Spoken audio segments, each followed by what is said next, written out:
Madame Bovary by Gustave Flaubert. Translated by Eleanor Marks Aveling. Part 2, Chapter 13.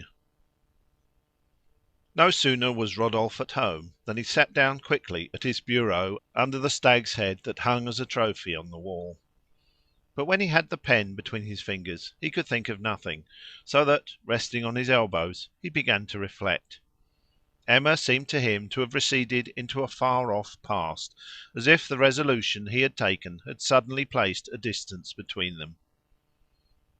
To get back something of her, he fetched from the cupboard at the bedside an old Rheims biscuit box, in which he usually kept his letters from women, and from it came an odour of dry dust and withered roses. First he saw a handkerchief with pale little spots. It was a handkerchief of hers. Once, when they were walking, her nose had bled. He had forgotten it. Near it, chipped at all the corners, was a miniature given him by Emma. Her toilette seemed to him pretentious, and her languishing look in the worst possible taste. Then, from looking at this image, and recalling the memory of its original, Emma's features, little by little, grew confused in his remembrance, as if the living and the painted face, rubbing one against the other, had effaced each other. Finally he read some of her letters.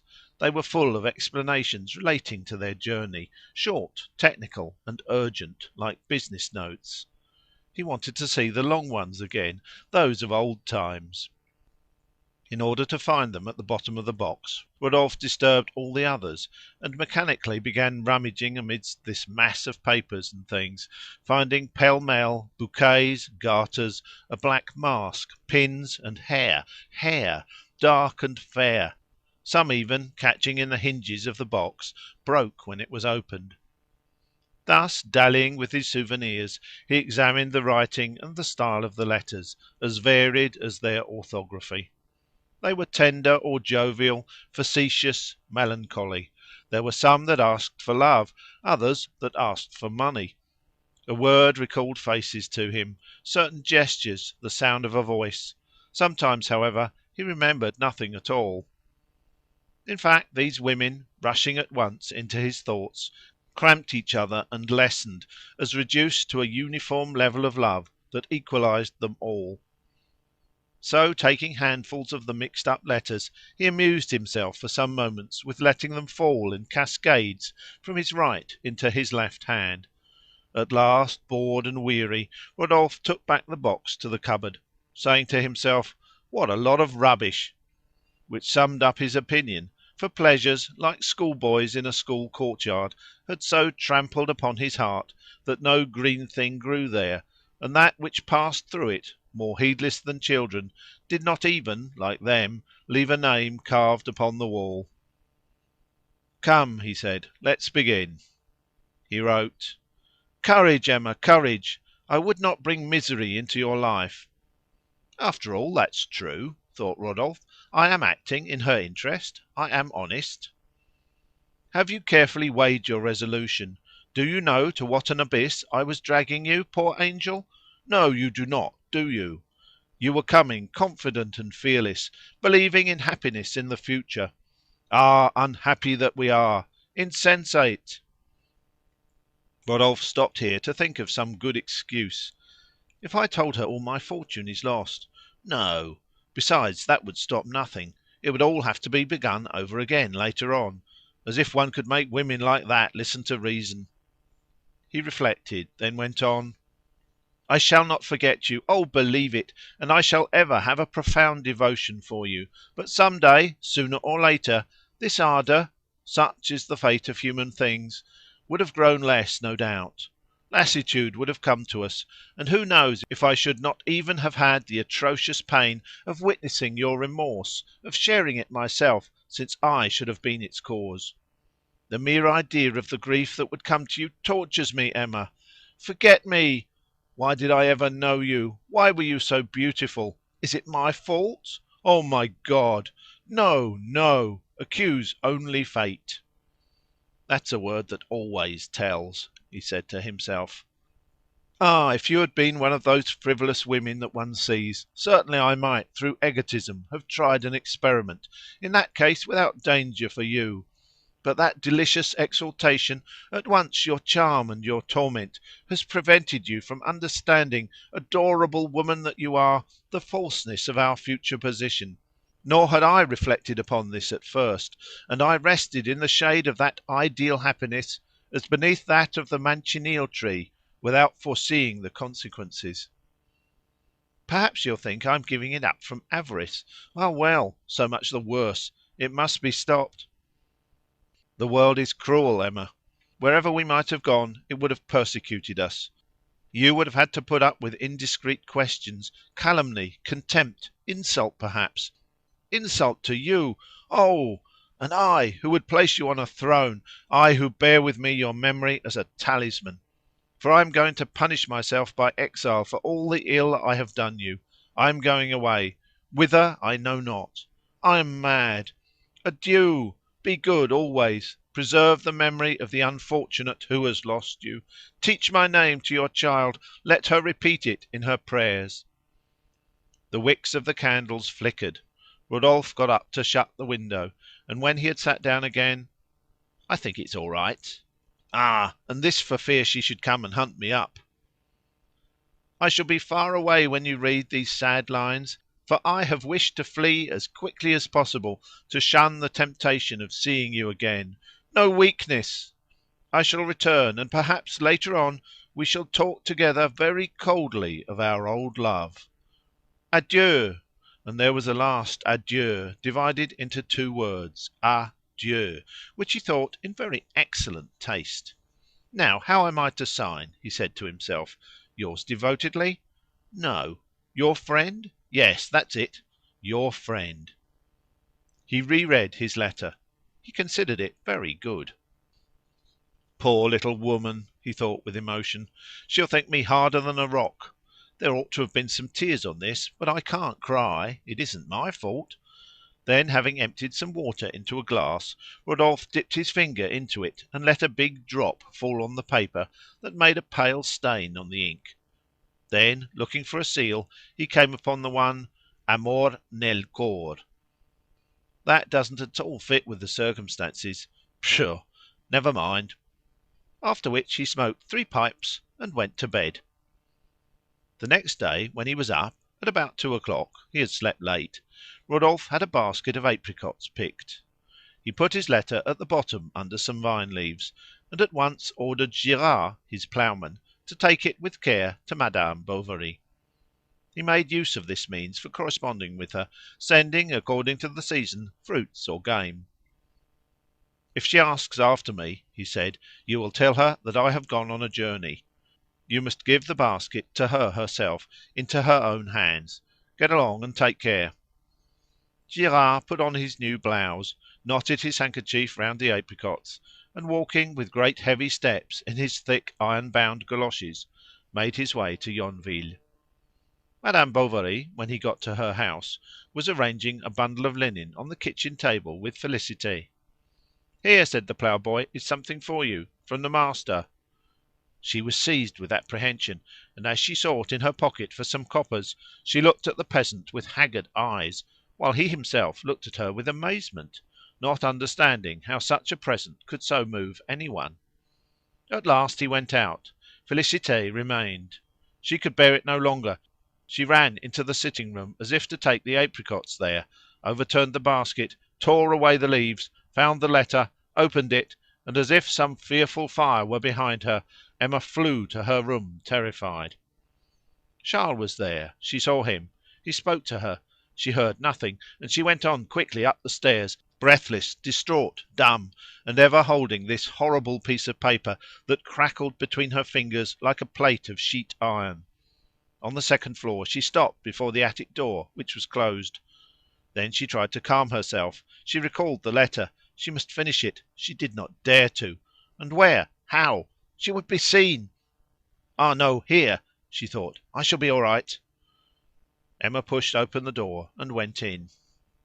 The slates threw straight down a heavy heat that gripped her temples, stifled her. She dragged herself to the closed garret window. She drew back the bolt, and the dazzling light burst in with a leap. Opposite, beyond the roofs, stretched the open country till it was lost to sight. Down below, underneath her, the village square was empty, the stones of the pavement glittered, the weathercocks on the houses were motionless. At the corner of the street, from a lower story, rose a kind of humming with strident modulations. It was Binet turning. She leant against the embrasure of the window and reread the letter with angry sneers. But the more she fixed her attention upon it, the more confused were her ideas. She saw him again, heard him, encircled him with her arms, and throbs of her heart, that beat against her breast like blows of a sledge-hammer, grew faster and faster, with uneven intervals. She looked about her with the wish that the earth might crumble into pieces. Why not end it all? What restrained her? She was free.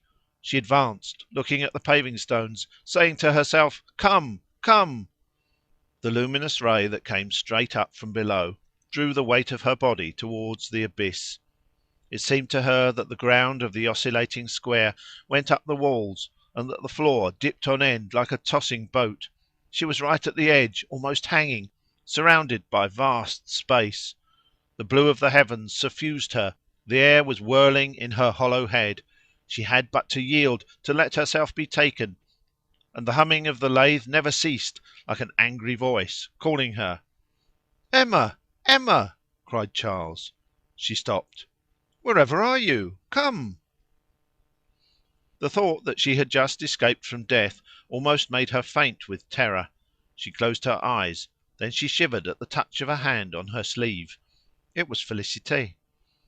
"Master is waiting for you, madame. The soup is on the table." And she had to go down to sit at table. She tried to eat. The food choked her.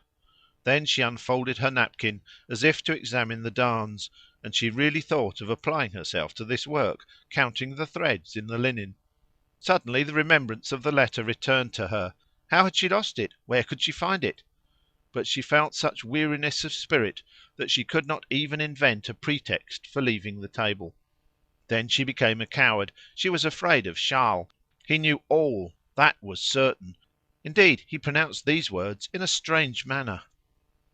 "We are not likely to see Monsieur Rodolphe soon again, it seems." "Who told you?" she said, shuddering. "Who told me?"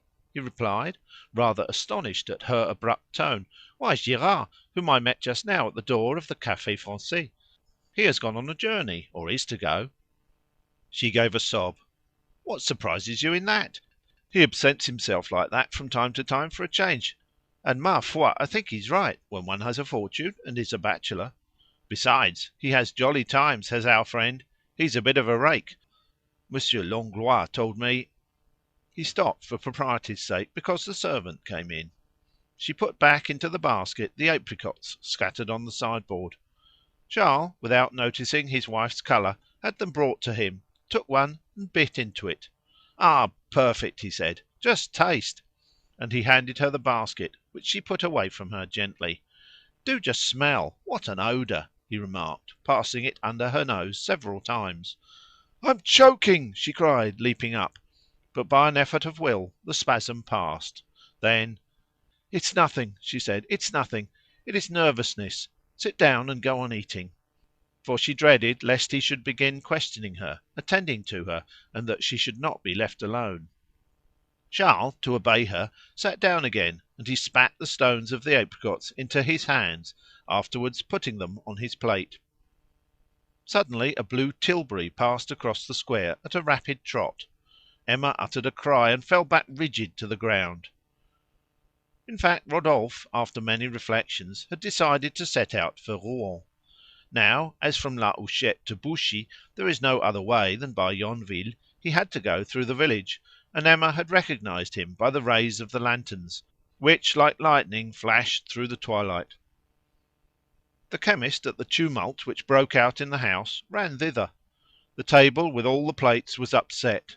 Sauce, meat, knives, the salt and cruet stand were strewn over the room. Charles was calling for help. Berthe, scared, was crying, and Félicité, whose hands trembled, was unlacing her mistress, whose whole body shivered convulsively. "I'll run to my laboratory for some aromatic vinegar," said the druggist. Then, as she opened her eyes on smelling the bottle, I was sure of it, he remarked. That would wake any dead person for you. Speak to us, said Charles. Collect yourself. It is your Charles who loves you. Do you know me? See, here is your little girl. Oh, kiss her. The child stretched out her arms to her mother to cling to her neck. But turning away her head, Emma said in a broken voice, No, no, no one. She fainted again. They carried her to her bed. She lay there stretched at full length, her lips apart, her eyelids closed, her hands open, motionless and white as a waxen image. Two streams of tears flowed from her eyes and fell slowly upon the pillow. Charles, standing up, was at the back of the alcove, and the chemist, near him, maintained that meditative silence that is becoming on the serious occasions of life. Do not be uneasy, he said, touching his elbow. I think the paroxysm is past. Yes, she's resting a little now, answered Charles, watching her sleep. Poor girl, poor girl! She had gone off now. Then Homais asked how the accident had come about. Charles answered that she had been taken ill suddenly while she was eating some apricots. Extraordinary, continued the chemist. But it might be that the apricots had brought on the syncope. Some natures are so sensitive to certain smells, and it would even be a very fine question to study both in its pathological and physiological relation. The priests know the importance of it, they who have introduced aromatics into all their ceremonies. It is to stupefy the senses and to bring on ecstasies, a thing, moreover, very easy in persons of the weaker sex, who are more delicate than the other. Some are cited who faint at the smell of burnt hartshorn, of new bread. Take care, you'll wake her, said Bovary in a low voice. And not only, the druggist went on, are human beings subject to such anomalies, but animals also. Thus you are not ignorant of the singularly aphrodisiac effect produced by the Nepeta cataria, vulgarly called catmint, on the feline race. And, on the other hand, to quote an example whose authenticity I can answer for, Brideau, one of my old comrades at present established in the Rue Malpalu, possesses a dog that falls into convulsions as soon as you hold out a snuff-box to him. He often even makes the experiment before his friends at his summer house at Guillaume Wood. Would any one believe that a simple sternutation could produce such ravages on a quadrupedal organism? It is extremely curious, is it not? Yes, said Charles, who was not listening to him. This shows us, went on the other, smiling with benign self-sufficiency, the innumerable irregularities of the nervous system. With regard to Madame, she has always seemed to me, I confess, very susceptible. And so I should by no means recommend to you, my dear friend, any of those so-called remedies that, under the pretence of attacking the symptoms, attack the constitution. No, no useless physicking. Diet, that is all. Sedatives, emollients, dulcification. Then don't you think that perhaps her imagination should be worked upon? In what way? How? said Bovary. Ah, that is it. Such is indeed the question. That is the question, as I lately read in a newspaper. But Emma, awaking, cried out, The letter! The letter! They thought she was delirious, and she was by midnight. Brain fever had set in. For 43 days Charles did not leave her. He gave up all his patients. He no longer went to bed. He was constantly feeling her pulse, putting on sinapisms and cold water compresses. He sent Justin as far as Neufchâtel for ice. The ice melted on the way. He sent him back again. He called Monsieur Canivet into consultation. He sent for Doctor Larivière, his old master, from Rouen. He was in despair. What alarmed him most was Emma's prostration, for she did not speak, did not listen, did not even seem to suffer, as if her body and soul were both resting together after all their troubles. About the middle of October she could sit up in bed supported by pillows. Charles wept when he saw her eat her first bread and jelly. Her strength returned to her. She got up for a few hours of an afternoon, and one day, when she felt better, he tried to take her, leaning on his arm, for a walk round the garden. The sand of the paths was disappearing beneath the dead leaves. She walked slowly, dragging along her slippers, and leaning against Charles's shoulder. She smiled all the time. They went thus to the bottom of the garden near the terrace. She drew herself up slowly, shading her eyes with her hand to look. She looked far off, as far as she could, but on the horizon were only great bonfires of grass smoking on the hills. "You will tire yourself, my darling," said Bovary, and pushing her gently to make her go into the arbour. "Sit down on this seat. You'll be comfortable." "Oh no, not there," she said in a faltering voice. She was seized with giddiness, and from that evening her illness recommenced, with a more uncertain character, it is true, and more complex symptoms. Now she suffered in her heart, then in the chest, the head, the limbs. She had vomitings, in which Charles thought he saw the first signs of cancer. And besides this, the poor fellow was worried about money matters. End of chapter 13.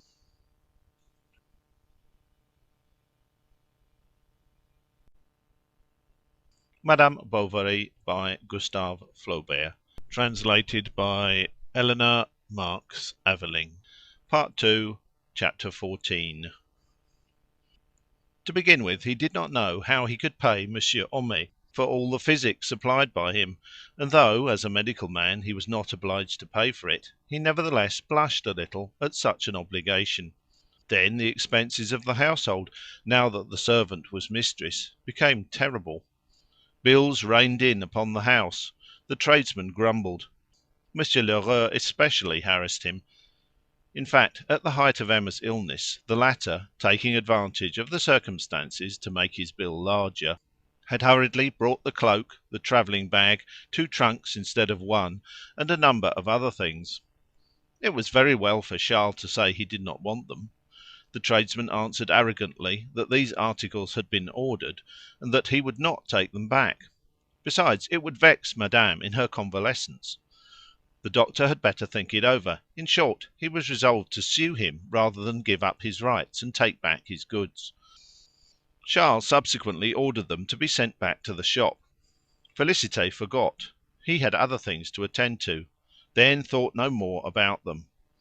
Monsieur Lheureux returned to the charge, and by turns, threatening and whining, so managed that Bovary ended by signing a bill at 6 months. But hardly had he signed this bill than a bold idea occurred to him. It was to borrow 1,000 francs from Lheureux. So, with an embarrassed air, he asked if it were possible to get them, adding that it would be for a year, at any interest he wished. Lheureux ran off to his shop, brought back the money, and dictated another bill, by which Bovary undertook to pay to his order, on the 1st of September next, the sum of 1,070 francs, which, with the 180 already agreed to, made just 1,250, thus lending at 6% in addition to 1/4 for commission, and the things bringing him in a good third at the least. This ought, in 12 months, to give him a profit of 130 francs. He hoped that the business would not stop there, that the bills would not be paid, that they would be renewed, and that his poor little money, having thriven at the doctor's as at a hospital, would come back to him one day considerably more plump and fat enough to burst his bag. Everything, moreover, succeeded with him. He was adjudicator for a supply of cider to the hospital at Neufchâtel. Monsieur Guillaumin promised him some shares in the turf pits of Gourmenil, and he dreamt of establishing a new diligence service between Arcueil and Rouen, which no doubt would not be long in ruining the ramshackle van of the Lion d'Or, and that, travelling faster, at a cheaper rate, and carrying more luggage, would thus put into his hands the whole commerce of Yonville.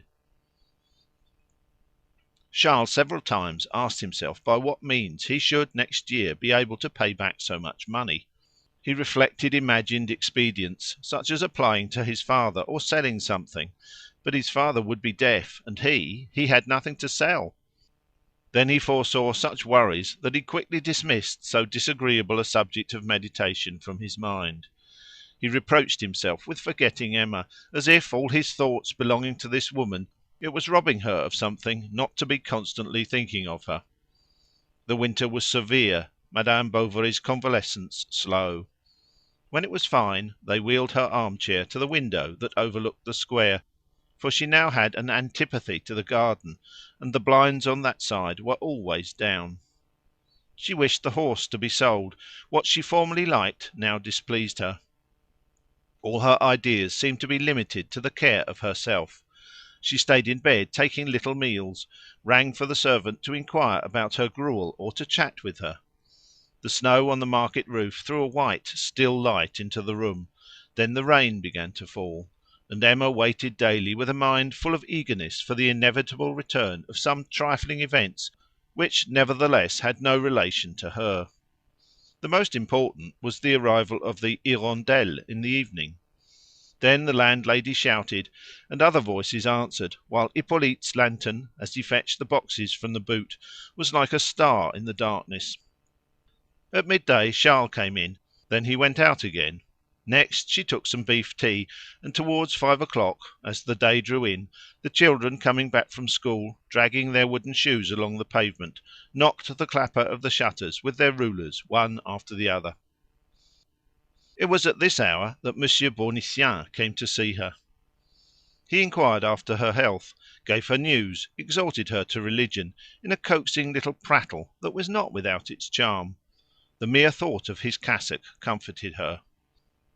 One day, when at the height of her illness, she had thought herself dying, and had asked for the communion, and while they were making the preparations in her room for the sacrament, while they were turning the night table, covered with syrups, into an altar, and while Félicité was strewing dahlia flowers on the floor, Emma felt some power passing over her that freed her from her pains, from all perception, from all feeling. Her body, relieved, no longer thought. Another life was beginning. It seemed to her that her being, mounting toward God, would be annihilated in that love like a burning incense that melts into vapour. The bedclothes were sprinkled with holy water, the priest drew from the holy pyx the white wafer, and it was fainting with a celestial joy that she put out her lips to accept the body of the Saviour presented to her. The curtains of the alcove floated gently round her like clouds, and the rays of the two tapers burning on the night table seemed to shine like dazzling halos. Then she let her head fall back, fancying she heard in space the music of seraphic harps, and perceived in an azure sky, on a golden throne, in the midst of saints holding green palms, God the Father, resplendent with majesty, who, with the sign, sent to earth angels with wings of fire to carry her away in their arms. This splendid vision dwelt in her memory as the most beautiful thing that it was possible to dream, so that now she strove to recall her sensation. That still lasted, however, but in a less exclusive fashion, and with a deeper sweetness. Her soul, tortured by pride, at length found rest in Christian humility, and tasting the joy of weakness, she saw within herself the destruction of her will, that must have left a wide entrance for the inroads of heavenly grace. There existed then, in the place of happiness, still greater joys, another love beyond all loves, without pause and without end, one that would grow eternally. She saw amid the illusions of her hope a state of purity floating above the earth, mingling with heaven, to which she aspired. She wanted to become a saint. She bought chaplets and wore amulets. She wished to have in her room, by the side of her bed, a reliquary set in emeralds, that she might kiss it every evening. The cure marvelled at this humour, although Emma's religion, he thought, might, from its fervour, end by touching on heresy, extravagance. But not being much versed in these matters, as soon as they went beyond a certain limit, he wrote to Monsieur Boulard, bookseller to Monsignor, to send him "something good for a lady who was very clever." The bookseller, with as much indifference as if he had been sending off hardware to niggers, packed up pell-mell everything that was then the fashion in the pious book trade. There were little manuals in questions and answers, pamphlets of aggressive tone after the manner of Monsieur de Maistre, and certain novels in rose-coloured bindings and with a honeyed style, manufactured by troubadour seminarists or penitent bluestockings. They were the "Think of it, the man of the world at Mary's feet," by Monsieur de, decorated with many orders, the Errors of Voltaire for the use of the young, etc. Madame Bovary's mind was not yet sufficiently clear to apply herself seriously to anything. Moreover, she began this reading in too much hurry. She grew provoked at the doctrines of religion. The arrogance of the polemic writings displeased her by their inveteracy in attacking people she did not know, and the secular stories, relieved with religion, seemed to her written in such ignorance of the world that they insensibly estranged her from the truths for whose proof she was looking. Nevertheless, she persevered, and when the volume slipped from her hands, she fancied herself seized with the finest Catholic melancholy that an ethereal soul could conceive. As for the memory of Rodolphe, she had thrust it back to the bottom of her heart, and it remained there more solemn and more motionless than a king's mummy in a catacomb. An exhalation escaped from this embalmed love that, penetrating through everything, perfumed with tenderness the immaculate atmosphere in which she longed to live. When she knelt on her Gothic prie-dieu, she addressed to the Lord the same suave words that she had murmured formerly to her lover in the outpourings of adultery. It was to make faith come, but no delights descended from the heavens, and she arose with tired limbs and with a vague feeling of a gigantic dupery. This searching after faith, she thought, was only one merit the more, and in the pride of her devoutness Emma compared herself to those grand ladies of long ago whose glory she had dreamt of over a portrait of La Valliere, and who, trailing with so much majesty the lace-trimmed trains of their long gowns, retired into solitudes to shed at the feet of Christ all the tears of hearts that life had wounded. Then she gave herself up to excessive charity. She sewed clothes for the poor, she sent wood to women in childbed, and Charles, one day on coming home, found three good-for-nothings in the kitchen seated at the table eating soup. She had her little girl, whom during her illness her husband had sent back to the nurse, brought home. She wanted to teach her to read. Even when Berthe cried she was not vexed. She had made up her mind to resignation, to universal indulgence. Her language about everything was full of ideal expressions. She said to her child, "Is your stomach ache better, my angel?" Madame Bovary senior found nothing to censure except perhaps this mania of knitting jackets for orphans instead of mending her own house linen. But harassed with domestic quarrels, the good woman took pleasure in this quiet house, and she even stayed there till after Easter, to escape the sarcasms of old Bovary, who never failed on Good Friday to order chitterlings. Besides the companionship of her mother-in-law, who strengthened her a little by the rectitude of her judgment and her grave ways, Emma almost every day had other visitors.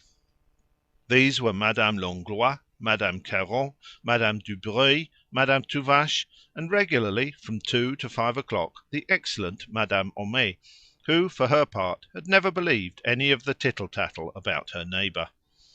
The little Homais also came to see her. Justin accompanied them. He went up with them to her bedroom, and remained standing near the door, motionless and mute. Often even Madame Bovary, taking no heed of him, began her toilette. She began by taking out her comb, shaking her head with a quick movement, and when he for the first time saw all this mass of hair that fell to her knees unrolling in black ringlets, it was to him, poor child, like a sudden entrance into something new and strange whose splendour terrified him. Emma, no doubt, did not notice his silent attentions or his timidity. She had no suspicion that the love vanished from her life was there, palpitating by her side, beneath that coarse holland shirt, in that youthful heart open to the emanations of her beauty. Besides, she now enveloped all things with such indifference. She had words so affectionate, with looks so haughty, such contradictory ways, that one could no longer distinguish egotism from charity, or corruption from virtue. One evening, for example, she was angry with the servant, who had asked to go out, and stammered as she tried to find some pretext. Then suddenly, "So you love him?" she said. And without waiting for any answer from Félicité, who was blushing, she added, "There, run along, enjoy yourself." In the beginning of spring she had the garden turned up from end to end, despite Bovary's remonstrances. However, he was glad to see her at last manifest a wish of any kind. As she grew stronger she displayed more wilfulness. First she found occasion to expel Mère Rollet, the nurse, who during her convalescence had contracted the habit of coming too often to the kitchen with her two nurslings and her boarder, better off for teeth than a cannibal. Then she got rid of the Homais family, successively dismissed all the other visitors, and even frequented church less assiduously, to the great approval of the druggist, who said to her in a friendly way, "You were going in a bit for the cassock." As formerly, Monsieur Bournisien dropped in every day when he came out after catechism class. He preferred staying out of doors to taking the air "in the grove," as he called the arbour. This was the time when Charles came home. They were hot. Some sweet cider was brought out, and they drank together to Madame's complete restoration. Binet was there, that is to say, a little lower down against the terrace wall, fishing for crayfish. Bovary invited him to have a drink, and he thoroughly understood the uncorking of the stone bottles. "You must," he said, throwing a satisfied glance all around him, even to the very extremity of the landscape, "hold the bottle perpendicularly on the table, and after the strings are cut, press up the cork with little thrusts, gently, gently, as indeed they do seltzer water at restaurants." But during his demonstration the cider often spurted right into their faces, and then the ecclesiastic, with a thick laugh, never missed this joke: "Its goodness strikes the eye." He was in fact a good fellow, and one day he was not even scandalized at the chemist, who advised Charles to give Madame some distraction by taking her to the theatre at Rouen to hear the illustrious tenor Lagardy. Homais, surprised at this silence, wanted to know his opinion, and the priest declared that he considered music less dangerous for morals than literature. But the chemist took up the defence of letters. The theatre, he contended, served for railing at prejudices, and beneath a mask of pleasure taught virtue. Castigat ridendo mores, Monsieur Bournisien. Thus consider the greater part of Voltaire's tragedies. They are cleverly strewn with philosophical reflections that made them a vast school of morals and diplomacy for the people. "I," said Binet, "once saw a piece called the Gamin de Paris, in which there was a character of an old general that is really hit off to a T. He sets down a young swell who had seduced a working girl, who at the ending—" "Certainly," continued Homais, "there is bad literature, as there is bad pharmacy, but to condemn in a lump the most important of the fine arts seems to me a stupidity, a Gothic idea, worthy of the abominable times that imprisoned Galileo." "I know very well," objected the cure, "that there are good works, good authors. However, if it were only those persons of different sexes, united in a bewitching apartment, decorated with rouge, those lights, those effeminate voices, all this must, in the long run, engender a certain mental libertinage, give rise to immodest thoughts and impure temptations. Such, at any rate, is the opinion of all the fathers. Finally," he added, suddenly assuming a mystic tone of voice, while he rolled a pinch of snuff between his fingers, "if the Church has condemned the theatre, she must be right. We must submit to her decrees." "Why," asked the druggist, "should she excommunicate actors? For formerly they openly took part in religious ceremonies. Yes, in the middle of the chancel they acted. They performed a kind of farce called mysteries, which often offended against the laws of decency." The ecclesiastic contented himself with uttering a groan, and the chemist went on "It's like it is in the Bible. There are, you know, more than one piquant detail, matters really libidinous." And on a gesture of irritation for Monsieur Bournisien, "Ah, you'll admit that it is not a book to place in the hands of a young girl, and I should be sorry if Athalie—" "But it is the Protestants, and not we," cried the other impatiently, "who recommend the Bible." "No matter," said Homais. "I am surprised that in our days, in this century of enlightenment, anyone should still persist in prescribing an intellectual relaxation that is inoffensive, moralizing, and sometimes even hygienic. Is it not, doctor?" "No doubt," replied the doctor carelessly, either because, sharing the same ideas, he wished to offend no one, or else because he had not any ideas.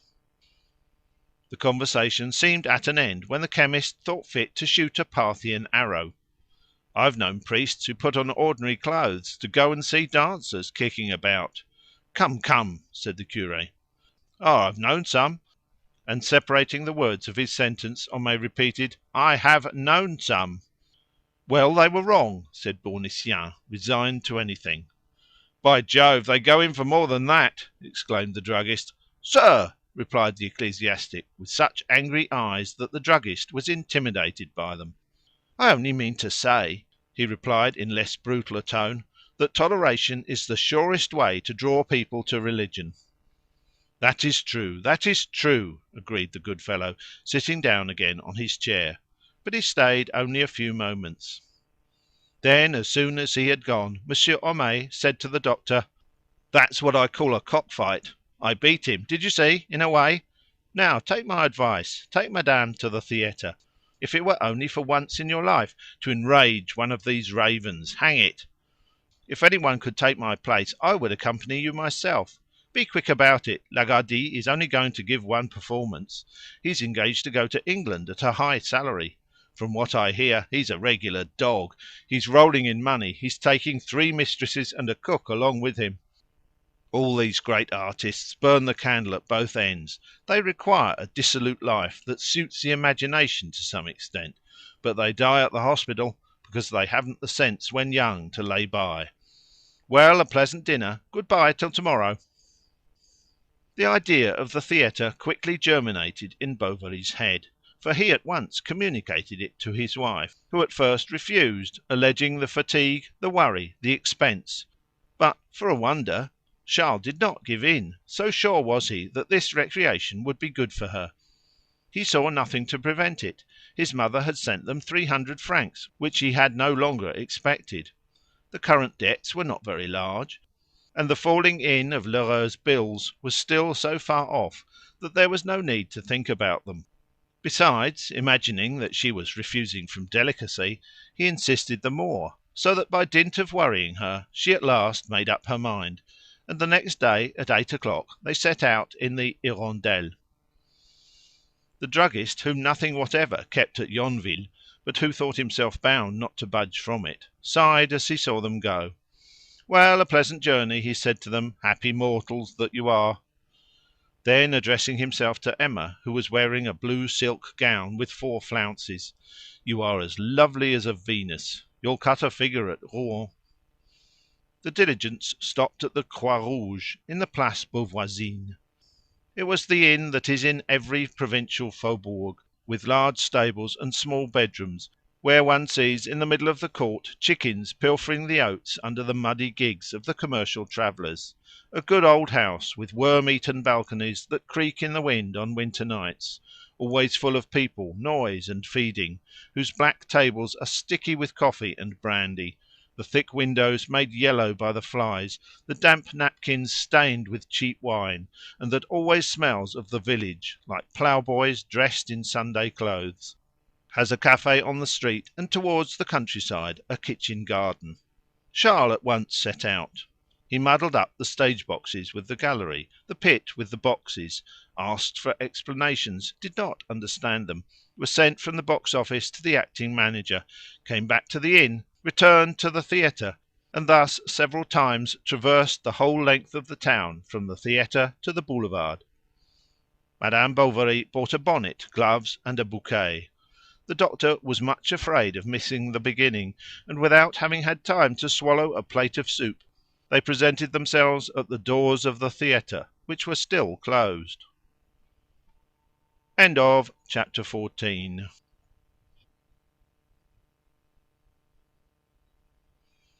Madame Bovary by Gustave Flaubert, translated by Eleanor Marks Aveling. Part 2, Chapter 15.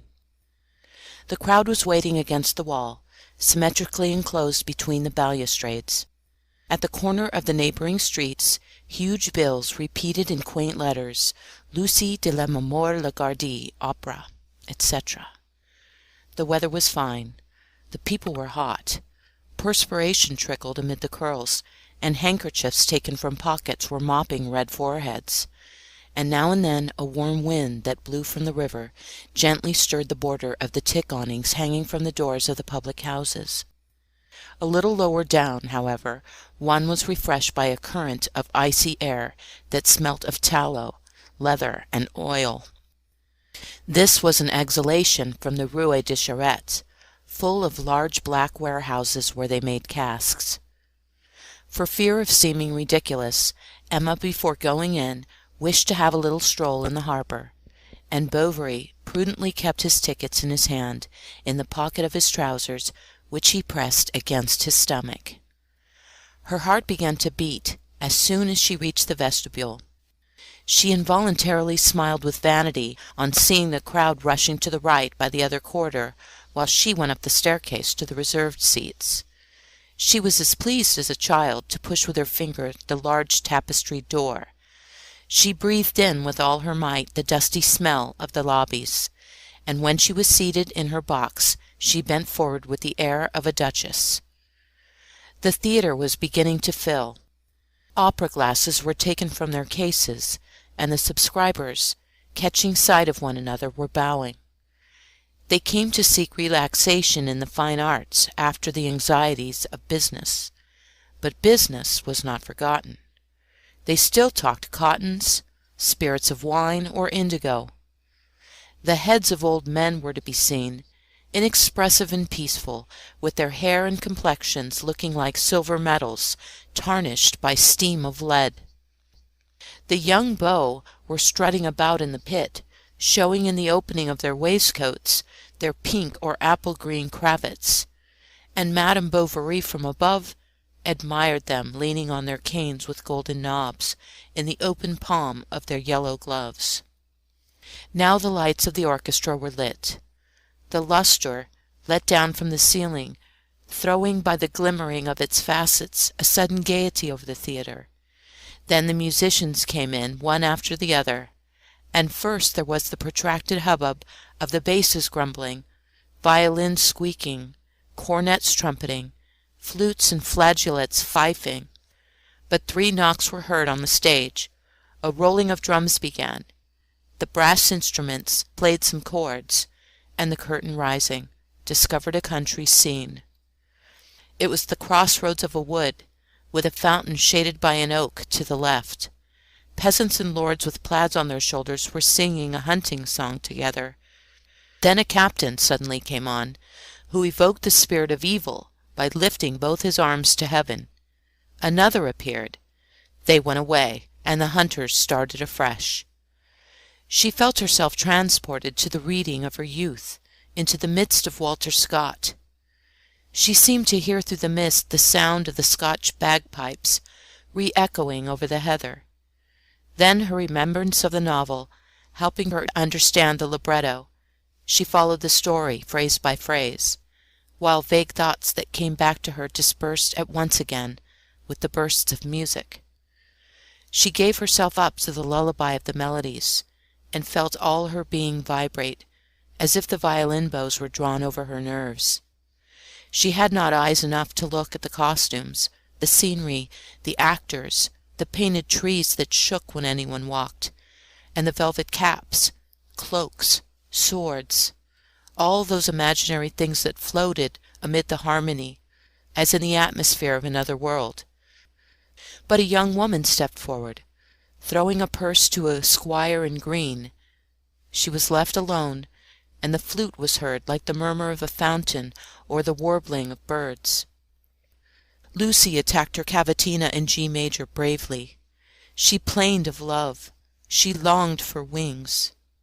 Emma, too, fleeing from life, would have liked to fly away in an embrace. Suddenly Edgar Lagardy appeared. He had that splendid pallor that gives something of the majesty of marble to the ardent races of the South. His vigorous form was tightly clad in a brown-coloured doublet. A small chiselled poniard hung against his left thigh, and he cast round laughing looks, showing his white teeth. They said that a Polish princess, having heard him sing one night on the beach at Biarritz, where he mended boats, had fallen in love with him. She had ruined herself for him. He had deserted her for other women, and this sentimental celebrity did not fail to enhance his artistic reputation. The diplomatic mummer took care always to slip into his advertisements some poetic phrase on the fascination of his person and the susceptibility of his soul. A fine organ, imperturbable coolness, more temperament than intelligence, more power of emphasis than of real singing, made up the charm of this admirable charlatan nature, in which was something of the hairdresser and the toreador. From the first scene he evoked enthusiasm. He pressed Lucy in his arms. He left her. He came back. He seemed desperate. He had outbursts of rage, then elegiac gurglings of infinite sweetness, and the notes escaped from his bare neck full of sobs and kisses. Emma leant forward to see him, clutching the velvet of the box with her nails. She was filling her heart with these melodious lamentations that were drawn out to the accompaniment of the double basses, like the cries of the drowning in the tumult of a tempest. She recognized all the intoxication and the anguish that had almost killed her. The voice of a prima donna seemed to her to be but echoes of her conscience, and this illusion that charmed her as some very thing of her own life. But no one on earth had loved her with such love. He had not wept like Edgar that last moonlit night when they said, "Tomorrow, tomorrow." The theatre rang with cheers. They recommenced the entire movement. The lovers spoke of the flowers on their tombs, of vows, exile, fate, hopes, and when they uttered the final adieu, Emma gave a sharp cry that mingled with the vibrations of the last chords. "But why," asked Bovary, "does that gentleman persecute her?" "No, no," she answered, "he is her lover." "Yet he vows vengeance on her family, while the other one who came on before said, 'I love Lucy and she loves me.' Besides, he went off with her father arm in arm, for he certainly is her father, isn't he, the ugly little man with a cock's feather in his hat?" Despite Emma's explanations, as soon as the recitative duet began, in which Gilbert lays bare his abominable machinations to his master Ashton, Charles, seeing the false troth ring, that is to deceive Lucy, thought it was a love gift sent by Edgar. He confessed, moreover, that he did not understand the story because of the music, which interfered very much with the words. "What does it matter?" said Emma. "Do be quiet." "Yes, but you know," he went on, leaning against her shoulder, "I like to understand things." "Be quiet! Be quiet!" she cried impatiently. Lucy advanced, half supported by her women, a wreath of orange blossoms in her hair, and paler than the whiter satin of her gown. Emma dreamed of her marriage day. She saw herself at home again, amid the corn in the little path as they walked to the church. Oh, why had not she, like this woman, resisted, implored? She, on the contrary, had been joyous, without seeing the abyss into which she was throwing herself. Ah, if in the freshness of her beauty, before the soiling of marriage and the disillusions of adultery, she could have anchored her life upon some great strong heart, then virtue, tenderness, voluptuousness, and duty blending, she would never have fallen from so high a happiness. But that happiness, no doubt, was a lie, invented for the despair of all desire. She now knew the smallness of the passions that art exaggerated. So, striving to divert her thoughts, Emma determined now to see in this reproduction of her sorrows only a plastic fantasy, well enough to please the eye, and she even smiled internally with disdainful pity when at the back of the stage, under the velvet hangings, a man appeared in a black cloak. His large Spanish hat fell at a gesture he made, and immediately the instruments and the singers began the sextet. Edgar, flashing with fury, dominated all the others with his clearer voice. Ashton hurled homicidal provocations at him in deep notes. Lucy uttered her shrill plaint. Arthur at one side, his modulated tones in the middle register, and the bass of the minister pealed forth like an organ, while the voices of the women, repeating his words, took them up in chorus delightfully. They were all in a row gesticulating, and anger, vengeance, jealousy, terror, and stupefaction breathed forth at once from their half-open mouths. The outraged lover brandished his naked sword. His guipure ruffle rose with jerks to the movement of his chest, and he walked from right to left with long strides, clanking against the boards, the silver-gilt spurs of his soft boots widening out at the ankles. He, she thought, must have an inexhaustible love to lavish it upon the crowd with such an effusion. All her small fault-findings faded before the poetry of the part that absorbed her, and drawn towards this man by the illusion of the character, she tried to imagine to herself his life, that life resonant, extraordinary, splendid, and that might have been hers if fate had willed it. They would have known one another, loved one another. With him through all the kingdoms of Europe she would have travelled from capital to capital, sharing his fatigue and his pride, picking up the flowers thrown to him, herself embroidering his costumes. Then each evening at the back of a box, behind the golden trellis-work, she would have drunken eagerly the expansions of this soul that would have sung for her alone. From the stage, even as he acted, he would have looked at her. But the mad idea seized her that he was looking at her. It was certain. She longed to run to his arms, to take refuge in his strength, as in the incarnation of love itself, and to say to him, to cry out, "Take me away, carry me with you, let us go. Thine, thine all my ardour and all my dreams." The curtain fell. The smell of the gas mingled with that of the breaths, the waving of the fans, made the air more suffocating. Emma wanted to go out. The crowd filled the corridors, and she fell back in her armchair with palpitations that choked her. Charles, fearing that she would faint, ran to the refreshment room to get a glass of barley water. He had great difficulty in getting back to his seat, for his elbows were jerked at every step because of the glass he held in his hands, and he even spilt 3/4 on the shoulders of a Rouen lady in short sleeves, who felt the cold liquid running down to her loins, uttered cries like a peacock, as if she were being assassinated. Her husband, who was a mill owner, railed at the clumsy fellow, and while she was with her handkerchief wiping up the stains from her handsome cherry-coloured taffeta gown, he angrily muttered about indemnity, costs, reimbursement. At last Charles reached his wife, saying to her, quite out of breath, "Ma foi, I thought I should have to stay there. This is such a crowd, such a crowd." He added, "Just guess whom I met up there. Monsieur Léon." "Léon?" "Himself. He's coming along to pay his respects." And as he finished these words, the ex-clerk of Yonville entered the box. He held out his hand with the ease of a gentleman, and Madame Bovary extended hers, without duty obeying the attraction of a stronger will. She had not felt it since that spring evening when the rain fell upon the green leaves, and they had said good-bye standing at the window. But soon recalling herself to the necessities of the situation, with an effort she shook off the torpor of her memories, and began stammering a few hurried words. "Good day, what you hear?" "Silence!" cried a voice from the pit, for the third act was beginning. "So you are at Rouen?" "Yes." "And since when?" "Turn them out! Turn them out!" People were looking at them. They were silent.